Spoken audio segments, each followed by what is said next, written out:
اپنے گناہوں پر شرمندہ ہو کر معافی مانگنے پر اللہ تعالیٰ معاف فرماتے ہیں۔ انسان تدبیر کرتا ہے جبکہ کامیابی اللہ تعالیٰ کے ہاتھ میں ہے۔ انسان کے اندر خوب سے خوب تر اور مفید سے مفید تر کی تلاش کا جذبہ ہر وقت کام کرتا ہے۔ انسان کے اندر شرم و حیا ایک فطری جذبہ ہے۔ ایک اندھا دوسرے اندھی کی قیادت کرے گا تو دونوں غار میں گریں گے۔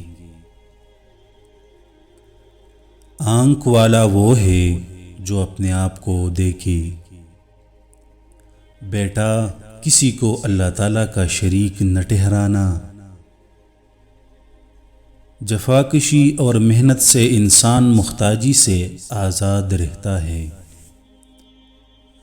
حکمت و دانائی مفلس کو بادشاہ بنا دیتی ہے۔ خاموشی کو اپنا شعار بناؤ کہ شیر زبان سے محفوظ رہو۔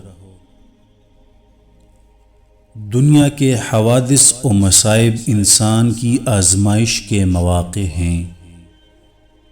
شیطان سب سے پہلے انسانی شرم و حیا پر ضرب لگاتا ہے تاکہ بے حیا ہو کر وہ آسانی سے گناہ کر سکے۔ عقل سے بہتر ہمارا کوئی رفیق نہیں۔ محتاط لوگ عموماً کم غلطیاں کرتے ہیں۔ مرد کامل تو وہی ہے جو دشمن کو دوست بنا سکے۔ مصائب سے مت گھبرائیے کیونکہ ستارے اندھیرے میں چمکتے ہیں۔ نیکی و بدی میں فرق روا رکھو۔ ایسی مزید ویڈیوز کے لیے چینل کو سبسکرائب کیجیے۔